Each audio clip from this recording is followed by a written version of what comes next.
This is Out of Bounds.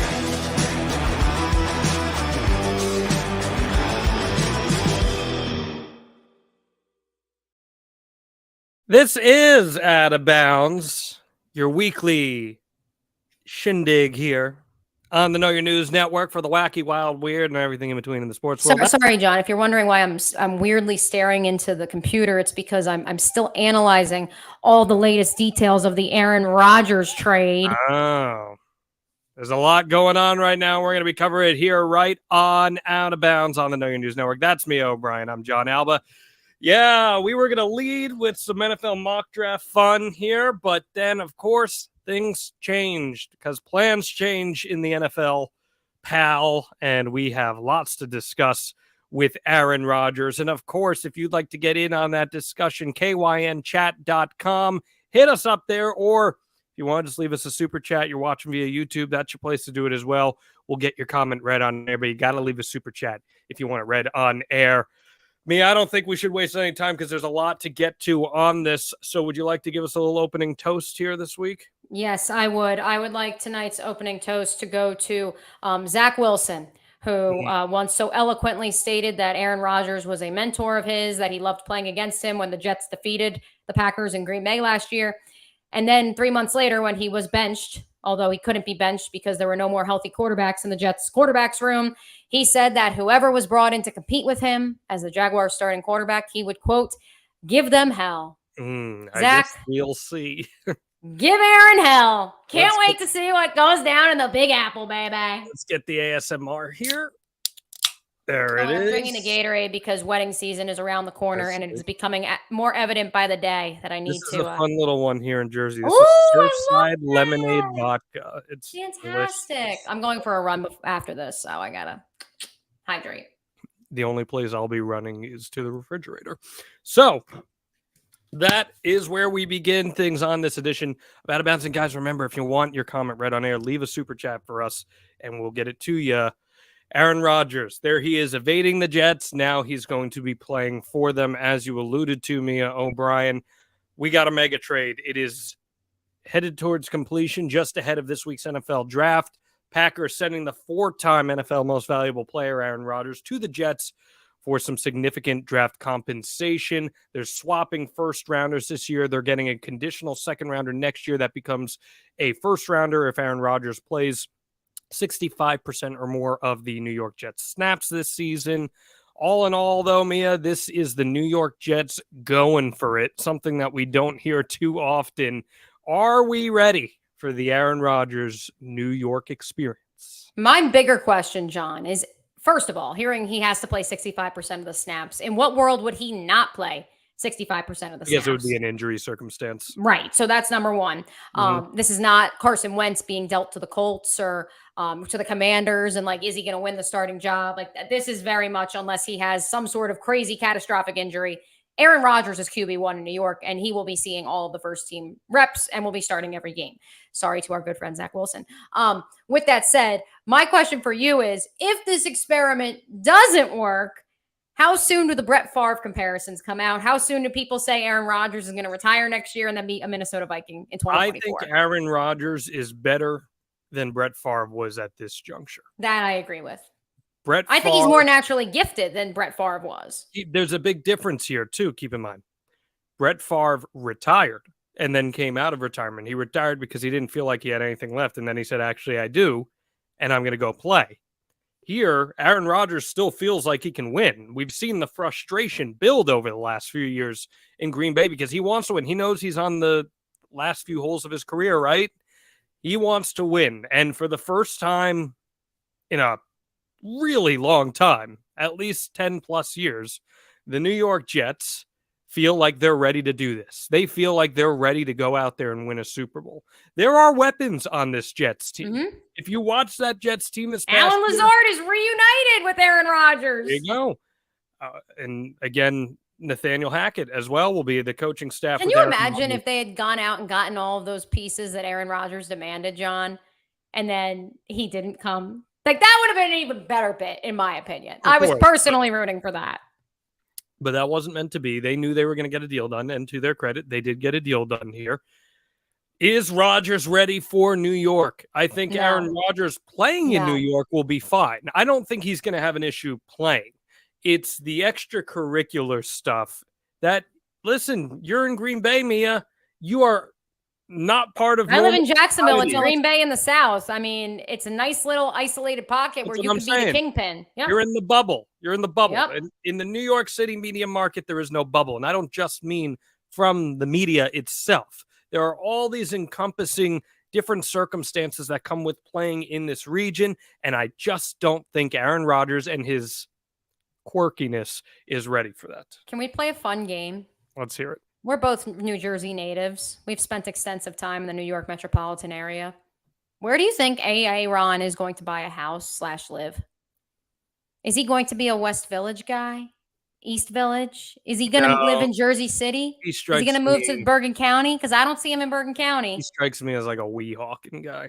Oh, yeah, that's a good. Or maybe Jersey City, but only because it's like gentrified and up and coming, and he wants to be on the cutting edge. Maybe like randomly Passaic County or something, just to like see him mess with moving everyone. into the freaking Pine Barrens. This dude likes to be live in the woods in the darkness. Exactly.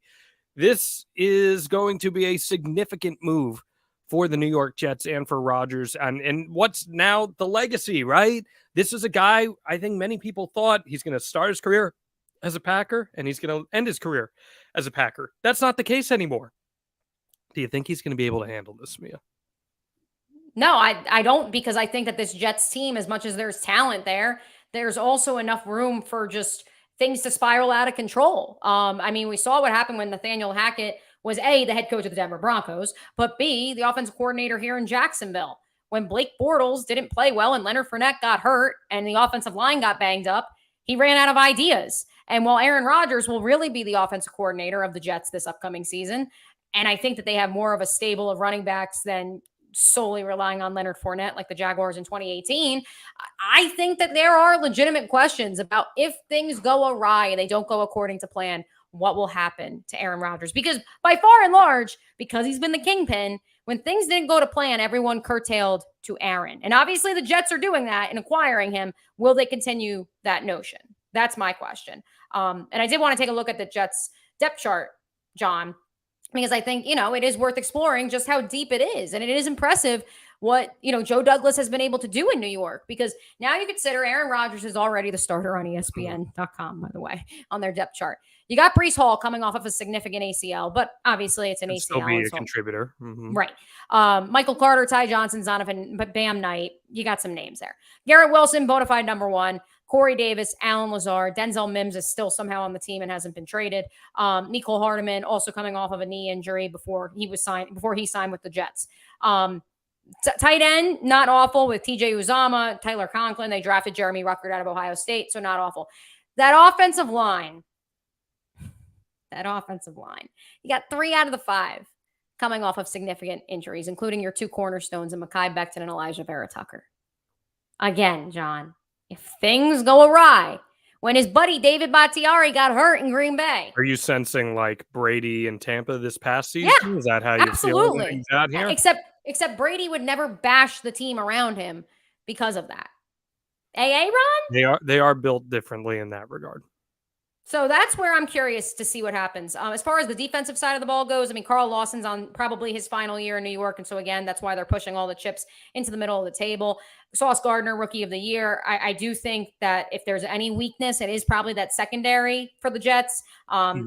In the safety position, I mean, it's all right. Like Jordan Whitehead was a good player for the Bucs once upon a time. DJ Reed had a reclamation project of sorts with Sauce Gardner. And so while I do think there's pieces and this is the time to strike, and so I credit Joe Douglas for that, if 1 or 2 things goes wrong, Robert Saleh is a first-time head coach. I understand it's his 3rd year in the league, but does he have what it takes to say, no, Aaron, shut up. This is my team. Right. And will Aaron Rodgers respond to that? What will the synergy be?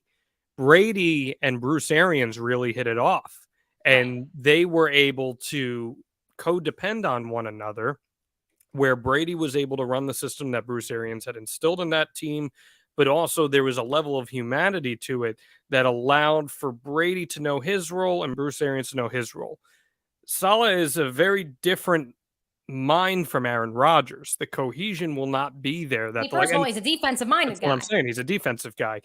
So I think it's important for the natural comparisons that will automatically be drawn here to what Tom Brady did with Tampa versus what Aaron Rodgers has in front of him with the New York Jets. Rodgers and Brady are two very different quarterbacks. I would argue that Aaron Rodgers is a more skilled quarterback than Tom Brady was, but Tom Brady was the ultimate game manager and personality manager that gave you all of those necessary elements to find success at the level in which he did. But I just don't know, and here's me judging someone without knowing them, so shame on me, I guess. I just don't know if Aaron Rodgers is level-headed enough to survive a situation like this, to survive a climate like this. Maybe he'll prove me wrong. Maybe the New York Jets go win their first Super Bowl in 50-plus years here.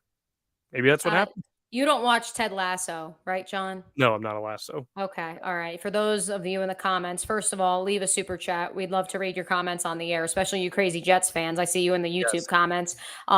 Secondly, for you Ted Lasso fans out there, this is Zava, in my opinion. If you're caught up on season 3, this is the New York Jets bringing in the prized player in the world, and then they all curtail and bow to him.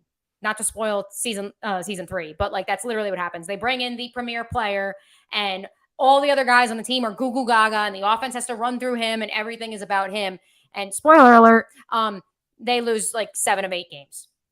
So, you're dropping some Lasso spoilers. We're gonna get some angry emails here. If only I had mock draft spoilers, John Alba, because yes, Aaron Rodgers didn't steal draft night like he did a few years ago. Instead, he just, got out ahead of it draft week. It is indeed NFL draft week once more, wide open beyond the fact that it sounds like, by all accounts, the Carolina Panthers will be selecting Bryce Young at number 1 overall. Question is, John, are mock drafts stupid? Should we be doing them as fans? Should pundits be doing them? I think mock drafts are beyond ridiculous, personally. Stop. And I can't wait to get. Hey, Tom Telesco, GM of the Chargers, said today he's been, one of us. He's been doing the exercises just to see who's there at 19. I can't wait to get your thoughts on this because I know Mia's mock draft is one of your favorite things that you get to do every year. And I'm not here to poo-poo on fun. You want to have fun, all that stuff. So many people put stock in mock drafts. I have no idea why, because year after year, it is proven to us that conditions change on the fly draft night. So sure, you want to hype yourself up a little bit and try to flex that muscle. Yeah, I know a thing or two about the NFL. And there's a lot of people who don't even have outlets that they work for do their mock drafts and say, here's my credibility. I can do this. They mean nothing. They mean absolutely nothing. It's fan fiction as far as I'm concerned. An NFL mock draft is the closest thing to NFL fan fiction that we can possibly get, unless someone is writing a love story about Aaron Rodgers fawning over one of the Maras over with the New York Football Giants. Unless something like that's happening, the closest thing you get to fanfic is an NFL draft. But go ahead, Mia, please, by all means, not just plug your Mia's mock draft, but give me a reason why any of us should care. 1010XL.com. Scroll down to the Mia's mock draft column. You can also check out the video version on the 1010XL social and video channels. That's Mia's 4.0 mock draft Monday. No, I think the fact that you had to do 4 of them, that only proves my point here. Keep going. Well, but see, that's the thing, and that's the fun of it, is I'm doing 4 of them, and I am doing it from the perspective of a quote unquote Jags insider, where I get intel of what players the Jaguars are looking at. And I say, okay, they're looking at this guy. He's going to go most likely 2nd or 3rd round. So if he's a defensive tackle, they're going to have to address offensive tackle in the 1st or 2nd round. And so how would that potentially stack up? And so by doing multiple mock drafts and then writing about it, not just actually putting it into a simulator, I am explaining to my audience potential scenarios as well as dropping some nuggets of what I am hearing. And so for me, it's more of a device to, as opposed to writing an article and saying, the Jaguars are interested in Matthew Bergeron, offensive tackle, Syracuse. I say, hey, I have him going here to the Jags, but know full well that these teams are also looking at him. So it's more of a holistic view and like giving nuanced view to give the audience, to make them feel like they are part of the insiders, at least from my perspective. As far as fans doing it, I mean, I'll be fully honest with you, John. Sometimes when I'm doing my day job and I get a little bored because we're talking about I don't know, the boys are yelling at each other about ketchup versus mustard because they do that sometimes on good old XL primetime. I'll just like pull up one of the mock drafts and just like have it off to the side. You know how people do Rubik's cubes? Mm-hmm. Like I just kind of like off to this, like I'm participating in the conversation, but I'm also like doing a mock draft just because I'm Need bored. a hobby, Mia. Pull up. Well, it's just this. Pull up like Guy Fieri videos or something. I don't No, know. because I'm like also like being active in the conversation. And so it's just off to the side. And then like I'll talk and I'll answer. And then I'll like look, see, okay, these players are available. Okay. Okay, look, if you want to make your excuses for your mock draft, look, you're a smart lady. You know what you're talking It does about. make my brain feel like it's working like a I'll give it Rubik's to you. Cube. You're a smart lady. You know what you're doing. Okay. But I'd be much more interested if your mock draft, instead of just denying the notion that it's fanfic, if you just embraced it. And what pick did the Jaguars have this year for the first round? 24. 24. Okay.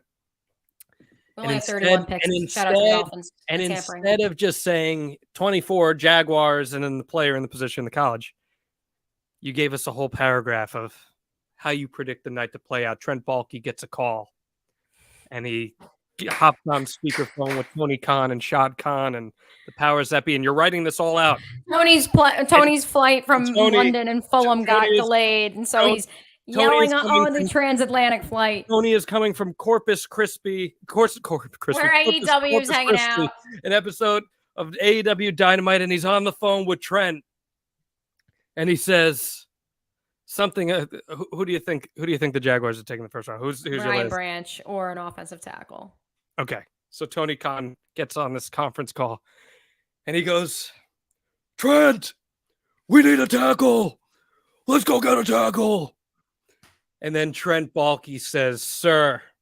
No. Trent, because Trent sounds like Lloyd from Yellowstone. He says, "Trust the board, Tony." He says, "Trust the board, Tony. Trust the board. I've got 4 of them circled, each of them in a different colored. Second round. Each of them in a different colored highlight. Trust me." And Tony says, "I'll trust you. Let's go. Let's take him. Let's go." See, that's far more interesting to me. Maybe I should have been doing this all along. I'm sure some of our listeners that are Jags fans are absolutely cracking up right now. Mock the conversation. Mock how the night is going to go. I will read the crap out of that. Okay? That will prove to me that you know people and that you have sources. Okay? Not that I've doubted it. I'm just saying. I can do this. I hope that this is our YouTube short that goes up on Know Your News, because there will be Jaguar fans that will watch this back, and I will try and deliver and put this together for you before Thursday night. I promise. All right. I'm just saying. I want a mock conversation of the Jaguars upper brass.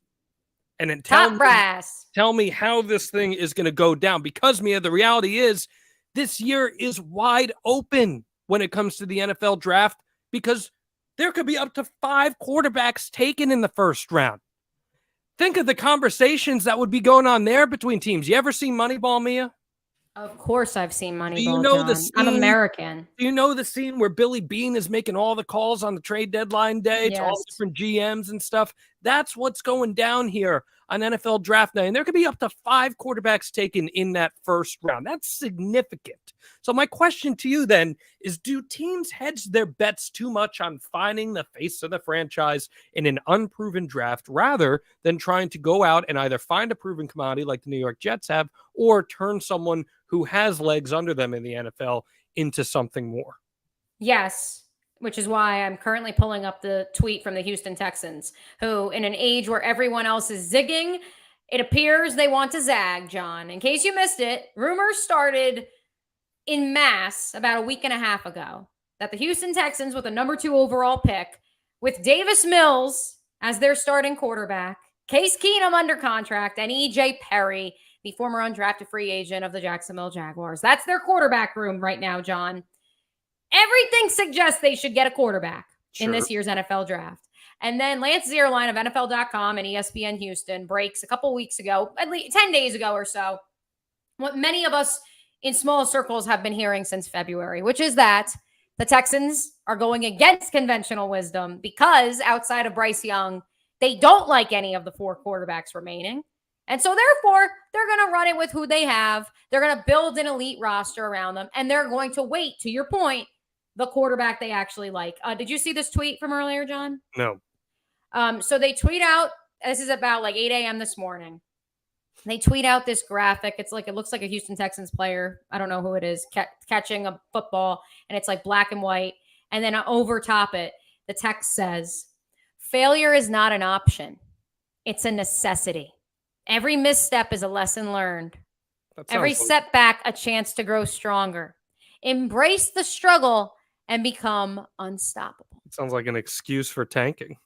Right. That's what I'm saying. They literally are openly tanking. And to that point, I think it's not going to be tanking because I think they'll be better solely because they have so many picks in this year's draft. And so even if it takes them a little bit to figure it out. I also don't think you should take someone just for the sake of taking someone. Right, and that's what the Texans believe. That's literally, you're a Texans fan. Like you're Nick Caserio. If they truly don't think that one of these quarterbacks on the board, other than Bryce, which by the way, they could have had Bryce if they didn't win that last game of the season.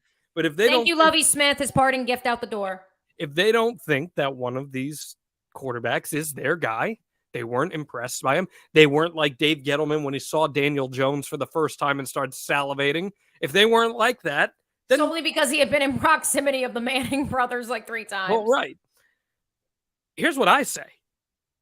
Take a safe option. Chances are, Mia, if you're an offensive lineman being taken in the first round, you're good. You're pretty good. Right. Well, I like the saying too, like part of why offensive linemen and defensive linemen that are good get taken so high is because, quite frankly, there's not a lot of them roaming the earth. Take the guys that we can't find anywhere else. Right. And that's the thing. Like, there are far more busts as quarterbacks than there are as edge rushers or offensive tackles. Far more.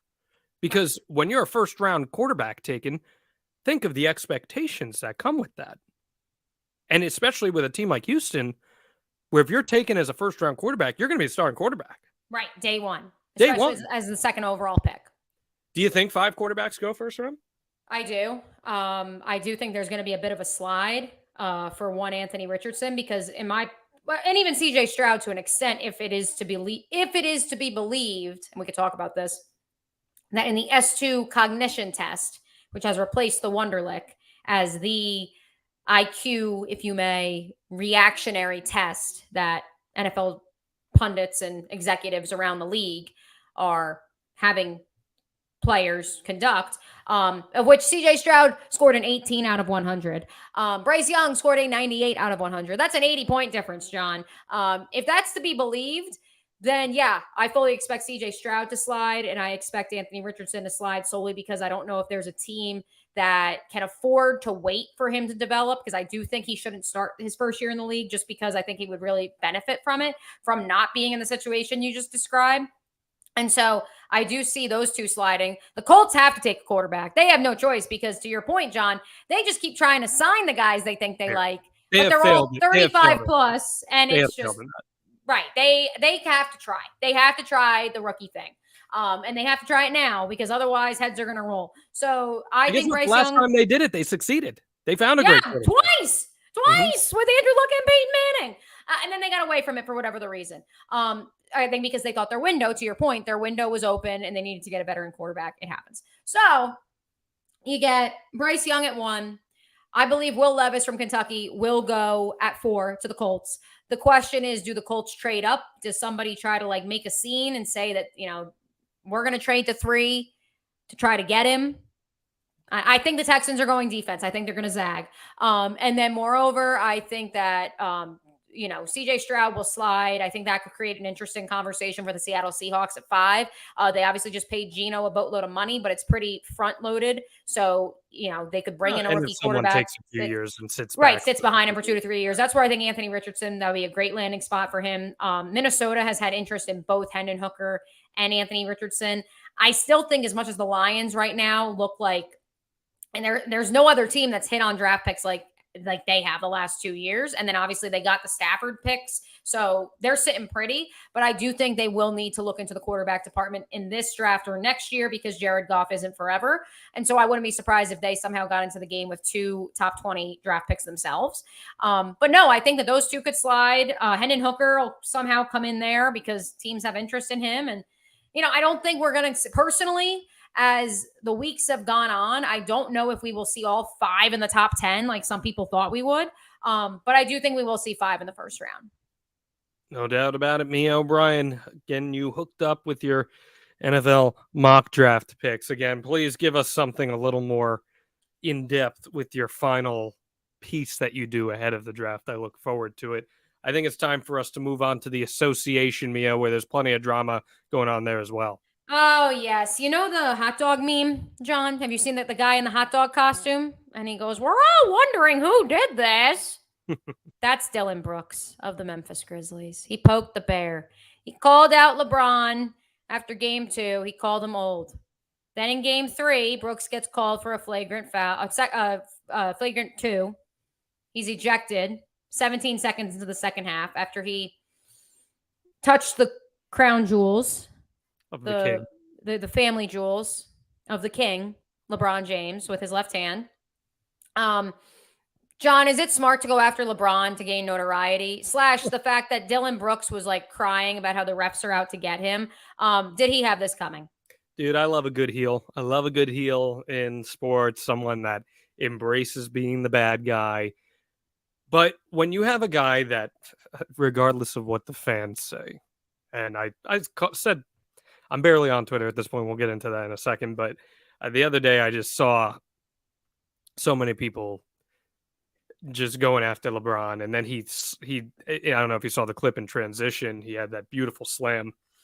I said, you losers that waste your time hating on LeBron are going to miss him so much when he's gone.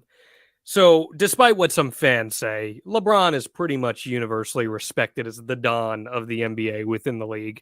So when you come after him, you best be ready to take it back and understand that whatever you serve up is going to get served back to you. Then Dillon Brooks took it to that next level where he did take the inadvertent swipe at the... Which, by the way, James Harden had been ejected over the weekend for a similar swipe. So already there was a standard. It wasn't like they were targeting you, Dillon. Precedent. Right. And then, Dillon Brooks blaming the media and blaming a fan. It's a weak look. No problem with him being the heel and trying to get a little bit of heat there and being like, yeah, LeBron, he's old. Like, that's fine. But you have to understand what goes around comes around, especially in a league like that where LeBron is. It's not like LeBron is this washed up superstar. LeBron James is still playing very, very, very high caliber basketball. At what, 38 years old? Yeah. It is amazing. Like we will look back one day at what LeBron James is doing in his late 30s and knowing the wear and tear he had already endured. I mean, we were just talking about Aaron Rodgers, and thank you to all the Aaron Rodgers and Jets fans in the comments. We appreciate you. And yes, Dillon Brooks is the next Draymond Green. I'll get to that here in a second. But I think what's so fascinating is Aaron Rodgers' longevity is largely attributed to the fact that Brett Favre started the first 3 years of Aaron Rodgers' NFL career. So he saved some time on it and wear and tear on his body. LeBron was not only thrust onto an NBA court at the age of 18, he was told that he is the savior the chosen one. Yeah. At the age of 18. And he had to play the most minutes of anyone throughout the course of the last 20 years on all 3 or actually 4 teams that he's played on. Yeah. And that's what makes it so impressive. And that's why I'm like, Dillon Brooks, like, what are you doing, bro? Like, what's and the upside?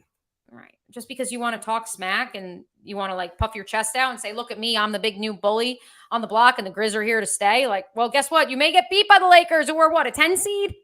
Have fun with that. Or 7. There was 7. They were the 7 so they're a 7 seed. But still, like, have fun with that one, bro. If anything, I'll draw it back to a different topic we debated a few weeks ago. And in a very different light, but when the Caitlin Clark Angel Reese beef happened, like Caitlin Clark said, I would have done something similar. Like, if I'm going to give it out, I got to be able to take it back. And so, like, and that's not, like, no offense, Angel Reese, but she ain't LeBron. So, like, right. And this Clark reeks of boy who cried wolf. This reeks of boy who cried wolf. And, like, feel bad for me. Like, Draymond never says feel bad for me. No, he does not. No. And that's, if you want to be the next bully on the block, then you can't be looking for sympathy. No, you look at like the Detroit Pistons from like the late 80s, early 90s, right. And they were the bullies, right? If you've seen The Last Dance, Yes. Like that was the whole thing with Jordan taking it personally and everything. They embraced being the bullies. So if that is the role that Dillon Brooks wants to take on here, and look, there is a path to success by taking on that role. It's fine. But being a bully and then also understanding that when you choose that role, there's going to be a vitriol towards you. You have to be willing to eat that and embrace it. And if you back it up with your play, guess what? You're going to get paid anyway. I thought it was a little weak on Dillon Brooks' behalf, personally, Mia. And, you're going to go after LeBron James. Is that really what you want on your resume? Do you want to be known as the guy? Heat, get out of the street. Do you want to be known as the guy that called out LeBron and then LeBron stepped all over you? I mean, I know Draymond's like literally stepping on people, but do you want LeBron to be figuratively doing that?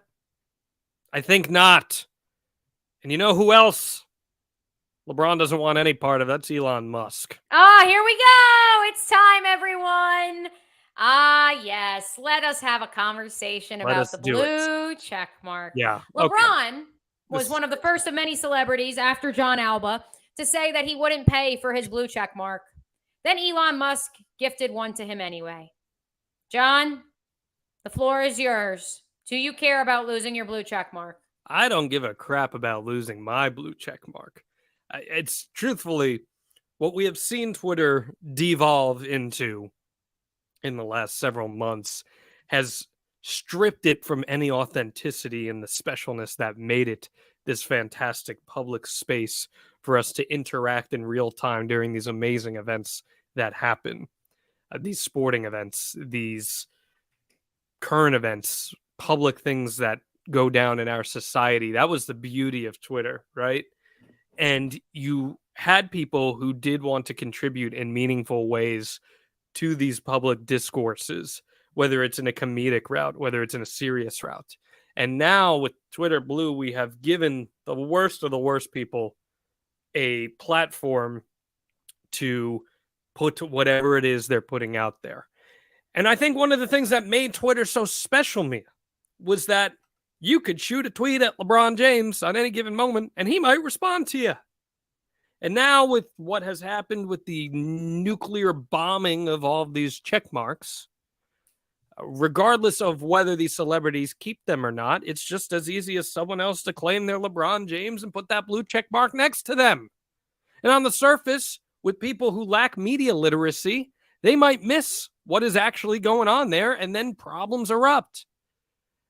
I think it's ridiculous. And then plus, on top of that, by having this blue check mark next to them, if Elon Musk and company are gifting them this, which is now a pay service, keep in mind, that is a pseudo endorsement of the product. And these celebrities who have legitimate endorsements to protect that they go out of their way for in their own right are inherently endorsing this product, whether they want to or not. I think this is a mess. What say you? Oh, it's absolutely a mess. I mean, there's no question about that. But I think that the response from the sane portion of Twitter has largely been to, just say, hey, it's dumb, but, we're going to try to keep on keeping on, and hopefully you do too. I don't know if that's a good thing or not, because then Elon's just going to keep on Eloning. I'm just kind of lost interest, truthfully. Yeah, I mean, the thing is like, for me, it's like, I'm losing interest. I find myself on Instagram more. But at the same time, I think part of it is like the newsworthiness of it. Like when Aaron Rodgers got traded, where did everyone go? Of course. But then guess what? There could have been 5 other verified Adam Schefter accounts saying the same thing or different things. It's just, I mean, I'm going into a total tangent here, but it's people. I mean, my thing too is like, how much longer can he keep this act up of the, like, I think, I mean, part of it too is now you have the verified organization tab that you also, if your company wants to pay $1,000 a month, everybody in your organization can get their blue check mark back. Which so in the case of an ESPN or an NFL network, that's chump change. And so they're like, duh, we're going to pay it. But no, so is it important? Yes, because in an age of misinformation, we are now leaning into it. I'll tell you this, though. There's a lot of those front office executives that may be signing that $1,000 check for news organizations or verified organizations to get their check marks back. And they are saying, good for Elon. He's recognizing the free market. I'm just telling you, like, as I've heard it from a couple of them here in town. And they're like, oh, yeah, like he's realizing like people, like if you want to be online, you should pay for it. I agree, John. I agree. But I'm just telling you from their perspective. I'm just out on all of this. I think it's a disservice to the celebrities who had this situation here, and I'm just totally out on it. And I apologize because I'm multitasking right now because I just got a very important piece of news passed along to me that is not relevant to our show in particular. But that's the other thing too. Will Like, you be able to look for it on any other shows or platforms? Potentially soon, we'll see. But that's part of it too. It's like this was a place to share information that from a work perspective. But now with the way that the algorithm is affected, I could tweet something out that I used to be able to get thousands of engagements on, and now I might get 15. Because that's just the reality of it. You know I ain't having any of this, me O'Brien. It's as simple as that. Let's move on to the Stanley Cup playoffs, which, by the way, have been excellent. They are always excellent. If you haven't watched any of the Stanley Cup playoffs, make sure you do. Devils and Rangers tonight. Dougie Hamilton sending the last one in OT to a 2-1 series advantage for the Rangers. Good stuff going on. This, however, could be dangerous for Edmonton. The Edmonton Oilers rallied from a 3-0 deficit against the LA Kings Sunday night to tie their series at 2 after a 5-4 win. That's great for them. But if they lose this series, Mia, it will be yet another shortcoming for Connor McDavid, someone who has very much proven that he has the ceiling to be one of the greatest players to ever put on a pair of skates. And it would be another shortcoming for him if they lost. In a general sense, should these star players, these legendary players, bear the brunt when their team fails? Well, I don't know. Packers fans have had a thing or two to say about Ron over the last decade plus since he won his one and only Super Bowl. But he did win, though. He did win. But should he have won more? You could argue he should have won more, but he did win. Yes, that is true. But in an age of what have you done for me lately, is that enough for one of the greatest quarterbacks of our time? If we want to stay in the NFL, it's not really a player. It's more of a entire organization, but the Dallas Cowboys. If you're, going to talk as America's team, again, 1995. I mean, I was 3 years old, so I'm not really sure about that one. And I said this to you when I pitched this topic to you. My instant thought, because you're in your benchmark of this, you have to have not won, just like Connor McDavid. So Mike Trout is the obvious person to say, but at the same time with Mike Trout, it's like, do you blame him for the Angels' shortcomings over the past decade plus? I mean, no, I don't blame him. He has been as efficient of a baseball player that can possibly be, even with some of his. But he hasn't won the big one. But again, he hasn't even sniffed the playoffs much of the last few years. But when he's performing at MVP caliber levels and his team's still missing the playoffs, how can you hold that against him? Well, he's doing what he's paid to do. Right. Well, so that's now the question with Connor McDavid. He's getting them to the playoffs, but they're not getting to the ultimate prize. I think hockey more than anything is like the ultimate team sport because you have line changes and everyone intersecting in situations like that. So do I put as much emphasis on him not being able to get them to the promised land and win the big one? Not as much, no, because there are surrounding factors. I think there's more responsibility in the NBA than there is anything else.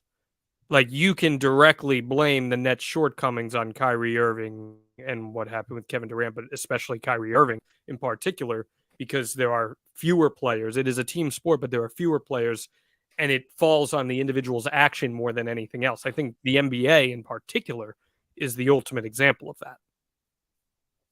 So, Kyrie, who else would you have? Because I agree. I think the NBA is probably the most off because like football and like you said, hockey or like team sports. I think the quarterback maybe you could look to in the NFL. Baseball as well. It's a team sport.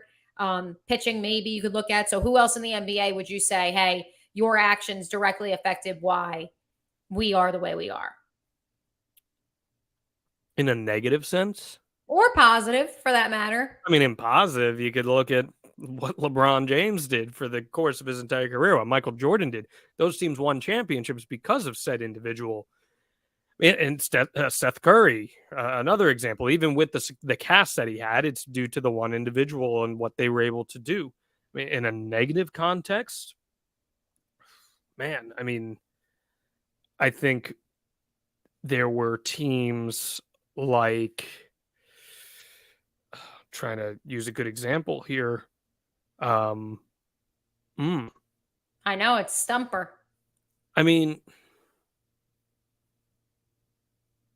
back when like Derrick Rose was supposed to be the guy and then he had all those shortcomings, he did a nice rebound with his career, but that's one where I think your team was hinging on his success and it didn't happen because of him. So I do think, I really think basketball and the NBA especially is where that is most contingent. College basketball, when you have one star player and that star player doesn't perform, your entire team collapses. There's no getting past something like that. Right. Just the way I look at it. So Connor McDavid will be given a pass. I'm going to give Connor McDavid. He's amazing. He's amazing. Do you realize how good you have to be an all-time great in hockey? Because again, hockey, I was just having this conversation the other day with someone. It is not just being a good hockey player. You need to also have the acquired skill set of being able to skate. And I know that sounds so remedial, but we're so numb to it because we just assume, oh, they're just out there doing this. They're just skating. Right. But to be able to skate backwards and to be able to control a puck beyond the other required skill set necessary for being successful in the NHL, it is amazing. Just incredible athletes at the end of the day. I do think it's worth noting before we hit our next topic, though. Sidney Crosby, Alex Ovechkin, I mean, judged until the bitter end, like still ongoing, by how many rings they won and how many championships. Correct me if I'm wrong. Like when the Capitals got to the Stanley Cup, it was, all right, Ovi, it's time, man. Like you got to do it or else what will we remember you by? And so that's what I'm curious about with McDavid, if he will be judged similarly. I think we're still a little too early in his career for that. I think we're still a little too early. What about Mike Trout's career? Mike Trout, even if Mike Trout doesn't win one, I don't think he'll ever be faulted for it because it was bad ownership. Which brings us to our last topic here. Bad ownership. Something in the water in California. Here it is, folks. The Oakland Athletics have finally said, yeah, maybe we will leave the Bay Area and our 100 people that show up to games. They have purchased land in Las Vegas to construct a stadium and explore John Alba relocation. All but seals the deal for them to leave the San Francisco, Oakland Bay Area. They have cited that poor attendance I alluded to as one of the difficulties in getting leverage for a new stadium, a baseball-only stadium, to stay. John, do you fault the fans of the Oakland Athletics at all? Not even a little bit. John Fisher is one of the worst owners in sports. And that is a statement that I say emphatically. If you are not willing to invest in your product, what incentive is there for fans to come to the ballpark? You know, people romanticize the Moneyball story as how can you not be romantic about baseball? I mean, 20 plus years later, too, we forget. But Moneyball only happened because the A's were being cheap. And they have succeeded in spite of that. This is a team that has made a couple of ALCSs over the last 20 years. They've been knocking on the door of the World Series. They've had great talent. All of whom have been traded or leave via free agency. How can you blame fans for that when they go and buy a ticket knowing that that player that I'm watching right now might not even be on this team later this season? Well, better yet, when there's another act across the river or across the bay, if you may, where, sure, of late, they've been good, but they haven't been winning World Series like they were in the mid-2010s every other year, like the San Francisco Giants. But at the very least, at least they're attempting to, retain talent. And that's where, to your point, because it's an excellent point, I look at the team to my southwest in the Tampa Bay area where Sure, they're drawing more than 100 fans, like the Oakland Athletics, but it's much of the same. And that's why they won't draw more than 8,000 people at the Trop. I Not think because it's a dump, but because up until Wander Franco, I mean, where was their retention? I get that. I think things are going to start to change with Tampa. Truthfully, I really do believe that. And Because of pressure that was applied, or I just think with a new stadium on the horizon, I think there's going to be more incentive for them to actually buy into players and stuff. I really do. But listen, part of it is the stadium is awful there in Oakland. But I'd say the proof is in the pudding, Mia. And what do I mean by that? I want you to take a guess for me. Okay. The Tampa Bay Rays right now, they have the best run differential in baseball. They are plus 88. They've scored also because of their 88 more massive runs. start to the year. They've scored 88 more runs than they've given up. Okay. Mm-hmm. What do you think the Oakland Athletics run differential is right now? Well, they're the worst team in Major League Baseball. They are the worst team in Major League Baseball by a large margin. So it's got to be like negative minus what? 88. Negative 88. Yeah. Okay. Keep in mind, we're not even out of the month of April yet. Right. They are minus 103 as their run differential. We are. How many runs have they scored? We are not even in the month of April yet. Okay. I'm going to look up the total amount of runs that they have scored. Yeah. How many runs have they actually scored if they're minus 103? They are averaging. Because they've only played 25 games? They are averaging 3.41 runs per game. Okay. And how many are they giving up then? 7? So that tells you, I don't know what the math, comes out to, but it's probably somewhere, let's see. They are averaging giving up 8.09. Oh my God. It's unreal. It is unreal. They've won 4 games. The next closest worst run differential are the Colorado Rockies, who've been terrible this year as well. They've won 4 games, John, and 3 of them were by 1 run. Theirs is minus 54. Unreal. And that's the second closest. So the Oakland Athletics are almost double that. Here we are. They are on a historic path. I thought the 2003 Detroit Tigers were the worst baseball team I've ever seen. Yep. I think this team is worse than that. I mean, I'm just looking at the roster and I'm like, Jace Peterson, Diaz. Like, I'm trying to think who else I know. Familia, I guess. I think the closer. I think this might be the worst baseball team I've seen in my lifetime. Yeah. So when you have those circumstances, Mia, what is the incentive for a fan to come out and pay hard-earned money to see it? Especially, I don't know. Let's look it up. What's the price of a ticket to the Oakland A's? And I'm sure it's not that expensive compared to other, but still, it's not an inexpensive experience to go to a ballpark. There's parking. There's all those other things, right? Like that's right. Let's see. If we wanted to go to this Friday's game against the Reds in Oakland, $20. $20. Okay. It's still a lot of money. $20. And that's in the nosebleeds. $20 plus parking, plus food and drinks. You're looking at still $194 to sit behind home plate. Are you kidding me? For a team with a minus 103 run differential at this juncture. How can you blame the fans? No, I'm not paying $194 to see that. Absolute insanity as far as I see it. And if you are rich enough to own a baseball team, you are rich enough to invest in players. You are rich enough to build a stadium. Simple as that. And you know what it is, Mia? You know, I mean, I could go on rants about this for hours, but you hear all the time, you know, oh, the stadium, they want the publicly subsidized money for the stadium and whatnot. They're saying, oh, well, in Las Vegas, it'll be mostly privately funded. Well, one of the caveats is the public funding would come from a new tax that would be imposed in Las Vegas, which would then go towards this. So it would still be public funding at the end of the day that would go into this stadium en masse. It is a ripoff. I feel bad for A's fans. The Oakland Athletics are a franchise with a lot of history. They've won several World Series. They've had a lot of Hall of Famers. I feel bad for them. I really do. And I feel bad for that area. They lost the Raiders. They lost the Warriors. The Warriors went across the bay. Stinks for them. I feel bad for them. I really do. Let's turn things around, Mia. It's time for the Beast of the Week to wrap things up here. Who was the most beastly human or person or entity that you saw in sports this week? So, besides Dillon Brooks, who is all bark and no bite, this guy similarly, I want to give him Beast of the Week because I want him to be good, John. So it's going to Okay. be kind of like a double-barreled answer. Okay.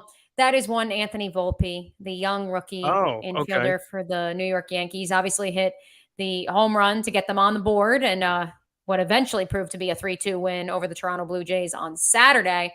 But I'm going to pivot around because Mr. Volpe, his stats aren't exactly what you would deem a beast. And instead, I will give the reigning MVP, Aaron Judge, Beast of the Week honors, not only for his on-field performance, not only because of how well he's played in the field this year, but because did you hear this story? I did. About he got this, well, we all know he got a massive contract, right? I've heard. But then there's this. Anthony Volpe was getting fitted for suits that he could wear on road trips. Because he's 21 years old, keep in mind. He's 21 years old. He's getting fitted for his suits, and the tailor says, hey, put your wallet away. Aaron Judge just called. He's going to take care of the whole bill for you. What a beast. I love Aaron Judge. That is a Beast of the Week move. I'm going to take it a step further, Mia, with another baseball guy, someone that you love very much so. Alex Rodriguez is reportedly shopping around rights to a movie and documentary about his life. And if that is not a beastly move, then I don't know what. And his Timberwolves won last night. What do you think an A-Rod documentary looks like? I just hope I'm in it. Like, that's all I hope. I hope you see my little face the day he got suspended when he was rehabbing with the Trenton Thunder, and you see the ESPN cameras above my head. That's my only ask. That's literally my only ask. I just want to be in it. I'll do whatever it takes. Do you think a documentary would even talk about him being suspended? Or would he turn Yes, that because it's going to talk about his how he overcame the adversity. He overcame it. He had a great 2015 season, and then it cratered. And then in great 2015, 2016, he started off hot. It cratered. They forced him into retirement, but he turned that into a very profitable entrepreneurial and media career. And look at him now. What a beast is Alex Rodriguez. This has been Out of Bounds on Know Your News. Anything else you want to add, Mia? No, just stay tuned at Me O'Brien TV if you mind people who don't have blue check marks. I promise it's me. And NFL Draft. A lot of fun stuff coming ahead this week.